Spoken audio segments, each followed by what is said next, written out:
Theater 5 presents Tomorrow 61212.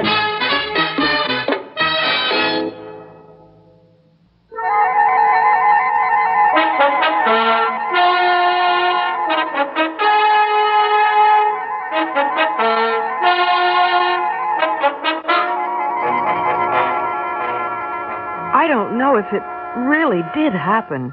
And I won't know for a while, a couple of months or so. I mean, if what he told me turns out to be true, well, then of course that's it. But if it did happen, it was because of my new shoes. You see, I had just put them on when I saw how gray it was outside. Well, I wasn't going to wear them if it was going to rain, so I switched on the radio. Over tonight and tomorrow. That's the news and the weather. Now some music to get dressed by. And we'll start with a new one by the Big Four, the biggest and hottest thing since the Beatles. That's right, the Four Mosts. Oh, yeah. Oh, yeah. Oh, yeah. Oh, yeah. Well, I like the Four Most as much as anybody, but I still wanted to find out if it was going to rain or not. So I picked up the phone and called weather.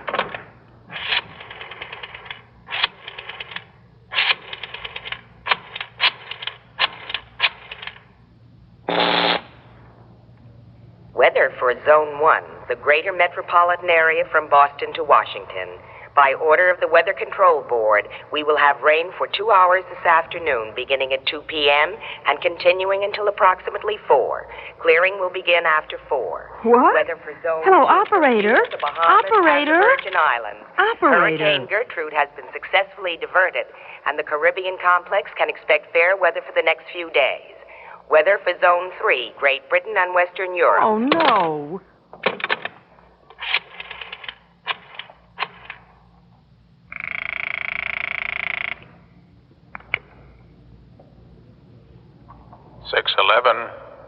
Castelli speaking. Repair service? Look, there's something wrong with my phone. Wrong with it? Yes. I just called weather, and I got some kind of crazy stuff about Zone 1 from Boston to Washington, and... Well, didn't you get the information you wanted? Well, I sure didn't. I wanted the weather here in New York. But that's included in the Zone 1 report, which covers the greater metropolitan area. On the other hand, there does seem to be something wrong with your phone, because I'm getting you on audio, but not on video. What? Well, I can hear you, but I'm not getting any picture. May I have your number? I don't know what you mean by not getting a picture, but my number is Harold 47108. Harold? Yes, 47108. I'm sorry, but I'm afraid what I want is your instrument number. You mean my phone number? Well, yes. Well, I just gave it to you. Harold 47108. Now, look, miss, may I have your name? Well, sure, it's Lorber. Nina Lorber. Well, as I'm sure you know, Miss Lorber, we're very busy here, and I don't have time for this sort of thing. What sort of thing? Well, jokes. I asked you for your number. And I gave it to you. Yes, Harold something. We haven't had a designation like that in, I don't know, 60 years. What? What are you talking about? Miss Lorber, if you will look at your instrument, just over the touch tone and under the screen, you will see a number. Now, the first 5 digits represent the area, district, and street. What did you say your name was? Castelli. Peter Castelli. Well, I am looking at my instrument, Mr. Castelli, and I don't know what you mean by touch, tone, or screen, or anything like that, but there's a number in the center of the dial. Dial? Yes, dial. You turn it, and you get the number you want, at least sometimes. Sometimes you get a character who's got nothing better to do than make jokes. Miss Lorber, just a second. May I ask you a question? It's a rather strange one. Well, it can't be any stranger than the things you've been saying so far. I'm sorry, but, Miss Lorber, will you tell me what the date is? Where you are, I mean. Where I am? I mean, would you tell me... well, just tell me what the date is. Don't you even have a calendar? It's the 22nd, all day. Yes, but the 22nd of what? Of April. Thursday, April 22nd, 1965. And the time is 8:20, and I've had enough of this. In fact, 1965? I knew it. At least I knew it had to be before 70, and... Miss Lorber, you're not going to believe this. I wouldn't myself, except that I was just talking to one of the engineers who did the study on ComSat 1, and... I wouldn't believe what? What's a ComSat? Communications satellite. The first one was launched about your time. It went dead about 1985, but something seems to have happened to it recently. Regeneration, probably, because it's been interfering with both our lunar and terrestrial channels. You see, you say it's 1965, but I'm speaking to you from the year 2035. Mr. Castelli, that does it. No, really, I've got to go and get to work. But when I get to the office, I'm going to call your supervisor. No. Don't do that. You can't. What do you mean I can't? Hang up, I mean. Are you kidding? Now, look, maybe you've got nothing better to do than make with the jokes. But... Believe me, it is not a joke. I swear it's not. Now, look. Please listen to me, Miss Lorber. Please. I know it sounds impossible, but it's true. And if you give me a chance, I'm sure I can explain it to you. Explain what? How it happened, or at least how it could happen. You know what a space-time continuum is, don't you? No. Oh. Well, you know it's possible to bend light, don't you? Bend it? Yes, change its direction. Well, you can do the same thing with other types of waves. Now, suppose something went wrong with the automatic switching equipment in the phone system. It was pretty complicated even in your day. And instead of going through the regular channels, your voice went out to the satellite. And when it came back, instead of coming back to the same segment of the space-time continuum, it came back to another one. I don't know what you're talking about, and I don't want to know. Now, please, you've had your fun, but really, I've got to go. No, you can't. Don't you realize what this means? If we can figure out how this happened, it will be one of the greatest steps forward in mankind's history. But it's going to take time. I want to call in some of our scientists, have them study it. And if you hang up, if I lose contact with you... But I've got to get to work. Work? I just told you this is the biggest, most important thing that's ever... All right, Miss Lorber. If you've got to go, go ahead. But may I ask a very important favor of you? Don't hang up. Don't hang up? What do you mean? Leave your phone off the hook.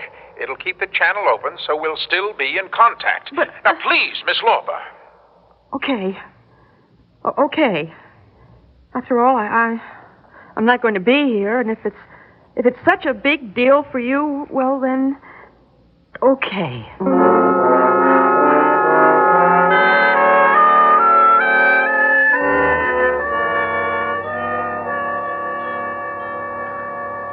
Don't you feel well, Nina? What? Well, you haven't touched your lunch. It's 20 after already. We've got to get back. Oh, yeah. Are you sure you're feeling okay, Nina? Yeah. Why do you ask? Well, I don't know. You've just been acting kind of funny all morning, like... Please, I'm fine. Well, as I was saying, okay, he's a great guy, and it's been a long time and all that, but why does it have to be on a Saturday night? What am I supposed to do, sit home and knit or something? If you've got to see him, why can't I come along? Or why can't we make it a double date? So Bill says no, that he's kind of shy, doesn't like girls very much, and... Who? This Johnny Hodges, his army friend who's coming down from Boston. Haven't you been listening? Oh, sure, of course I have. It's just, I didn't get his name, that's all. Oh, well, I said, how come if you're such buddies then? Because you're not shy, not the way you were making a play for Dolores the other night. And he got mad, and I guess I did too, and, well, that was that. I see. Hey, he reads a lot of science fiction, doesn't he? Bill? All the time. But what's that got to do with it? Nothing. I was thinking of something else. Do you read much of it? Oh, some. After all, when you're going steady with someone, you ought to at least pretend you're interested in the same thing he is. And now, listen. Did you ever come across a story where somebody from the future gets in touch with somebody now, actually talks to them? You mean a time shift story? Is that what it's called? Yeah, you read them all the time. Either somebody from the future comes here, that's time travel, or somebody from here gets back into the future and comes back again. Why?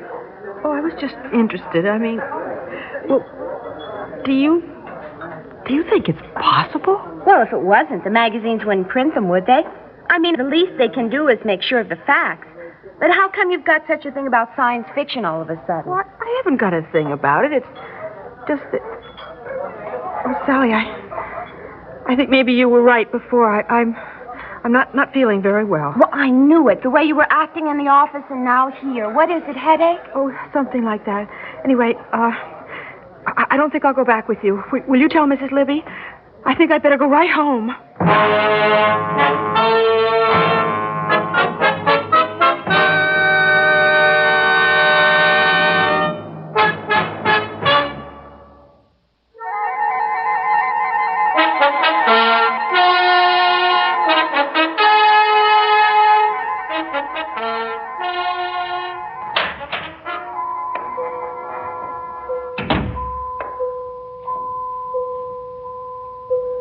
The first thing I heard when I opened the door was a sound, a kind of funny one. I didn't know what it was at first, but I finally realized it was coming from the phone. So I went over to it and... Hello? Miss Lorber. Yes. I can't tell you how glad I am that you're back. Well, I told you I had to get to work, but during lunchtime I got to thinking about it and, well, I finally decided maybe I should come home. Yes, we hoped you would. Now listen. Some of our leading scientists are here with me now, and they're in touch with a great many others. They've been working on this while you were away, trying to figure out exactly how it happened and what to do about it. How to put it to the best possible use. Oh, now, just a second. I came back, but that doesn't mean I really believe it. Believe what? That you're really speaking to me from the year 2000-something. That it's not just a gag. No. I told you that some of our scientists are here with me. Now, would you like to speak to one of them? One of our socio-psychologists, for instance? Well, why should I believe him any more than you? Can you prove that it's really true? Yes, we think we can. We hoped we wouldn't have to because we don't know how much time we have. You see, if ComSat 1 is involved in this and its orbit shifts or it turns even slightly on its axis, we'll lose contact with you. Look, I don't care. Please, if you can prove it, go ahead. All right. Now, do you know some young men, quite popular singers, we gather, called the Foremosts? Of course. Well, we checked the afternoon papers for the date you gave us, the 22nd, and the leading news concerned two of them, Ned and Jed. Each was secretly married last night in a double ceremony. What? But I just went by a newsstand and there was nothing about it. Oh, wait, just a second. Where are you going? Well, let me see if there's anything on the radio. With the 1:30 news. And girls, for some of you, the top of it's bad news. I began my first broadcast this morning with a new disc by the Foremosts. Well, two of them have gone the way of all flesh and are now out of circulation. Just before I went on the air, we got word that both Ned and Jed were secretly married last night in a double ceremony in their suite at the Belvedere. Of course, that still leaves Chet and Bunker, but your chances of ending up with a Foremost of your own has been cut in half and... Well, Miss Lorber? Okay. You called that one. But it still doesn't prove anything. What do you mean? Well, you could have just heard about it before I did. From another broadcaster or a friend or something. Couldn't you tell me something, well, like more personal? Something about me, for instance, that no one else would know. Well, yes, of course we can tell you some things about yourself. We had your file sent up from the Bureau of Vital Statistics. Ready? Yes? Name? Nina May Lorber. Social Security number 10689847923. Born February 11th, 1940 in Tipton, New Jersey. Daughter of Henry J. Lorber and Martha Gussman. Educated Tipton Public and High School and the Dawson Secretarial School. Married June 24th to John Hodges. What? Well, it's all true up to there, but, well, I don't even know a John Hodges. Oh, I'm sorry, but that's what we have down here. Married to John Hodges of Boston. You're going to have 3 children. 2 boys and a girl. Boston? Wait a minute. Sally was just saying something at lunch, something about, a friend of her boyfriend who was down from Boston, and yes, I think his name was Hodges. Johnny Hodges. Well? Well, there's no way you could have known that. I didn't really remember it myself until... All right, I still don't understand it, how it could happen, but I believe you. I believe you that it is happening. Oh, thank heaven. Now, listen. As I said before, some of our leading scientists have been called in on this. Besides trying to determine how this time overlap came about so that they can duplicate the process, they've also been trying to decide what they can do for you. That is, what information they can pass on that will be of the most use to your contemporaries. And the consensus is that the most significant advance in the last 200 years is the universal field theory. Well, what's that? A theory that unifies the approach to every type of field. Not merely magnetic and electrical, but gravitational fields as well. Once you understand it, you'll be able to neutralize gravity as we can. Am I going to have to understand? No, Miss Lorber. We've been checking your journals, and we've discovered that, though he doesn't know it, one of your scientists is very close to the theory already. He happens to be a topologist. Topologist? He works in a specialized branch of mathematics that deals with spatial relations. His name is Dr. Menzies, and you can reach him at the Delta Foundation. Phone him and get him to come over here, and one of our scientists will talk to him. But what will I say to him? Tell him it concerns his paper in the June issue of the Journal of Topology. All right. All right. I don't know if I'll be able to do it. Get him to come, but I'll try.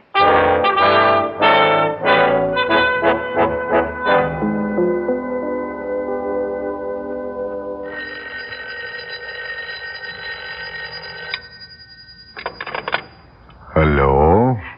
Dr. Menzies? Yes? This is Nina Lorber. Now, please listen very carefully. I'm calling from a candy store on the corner, but I live at 19 West Thompson Street, and, well, I wonder if you could come over there right away. What? Who did you say you were? Nina Lorber. Not that it matters. I mean, you don't know me, but it's terribly important. Important? How? I can't tell you. I mean, I'm not sure I know how, but you see, there's someone at my place who can. And, well, if you could just come over and speak to him. I don't understand. You say I don't know you and you won't tell me? Wait a moment. You must have the wrong Dr. Menzies. You want a medical doctor, no? No, I want you. You're a topologist, aren't you? Well, yes, but...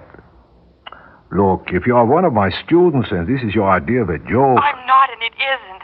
I know it sounds crazy, and I thought it was a joke, too, at first, but it's not. I swear it's not. He said it was important, very important. He? Mr. Castelli. I'm sorry, Miss Lorber, but even if you were more lucid about all this, and I were younger and more venturesome, I'm afraid I still couldn't come over. I'm right in the middle of something, But you've got to come. I said I'd call you, and, well, I can tell you this much. It's about your paper in the Journal of Topology. What? Which paper? I don't know, but it's in the June issue. But that is what I'm working on now. At least I promised them one, and it will probably appear. How did you know about it? He told me. Mr. Castelli. He said you were very close to something big, one of the most significant advances... Miss Lorber, I am probably the one who needs a doctor, a psychiatrist, but... What did you say your address was? 19 East Thompson Street. You mean you're coming? Yes. I will be there as soon as I can.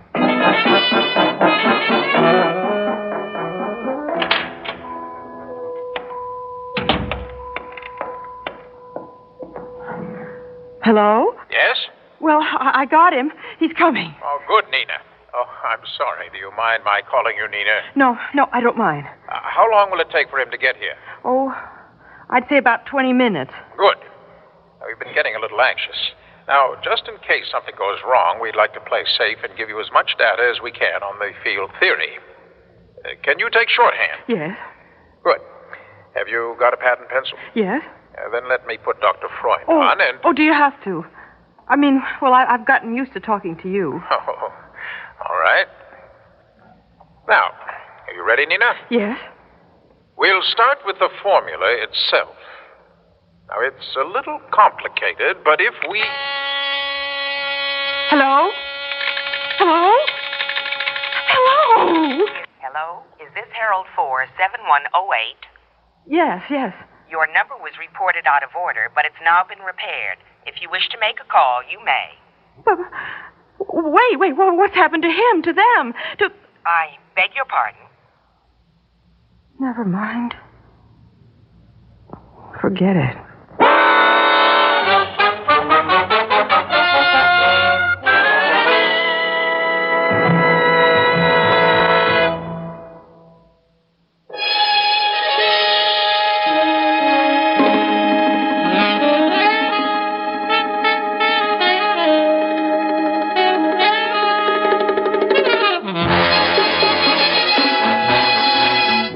Theater 5 has presented Tomorrow 61212, written by Robert Newman and directed by Ted Bell. In the cast, Rosemary Rice, Donald Buca, Marie Masters, George Petrie, and Arlene Walker. Audio engineer Neil Pultz. Sound technician Ed Blaney. Script editor Jack C. Wilson. Original music by Alexander Vlastotsenko. Orchestra under the direction of Glenn Osser. Executive producer for Theater 5, Ted Bell. We invite your comments. Write to Theater 5, New York 23, New York. That's Theater 5, New York 23, New York. This is Fred Foy speaking.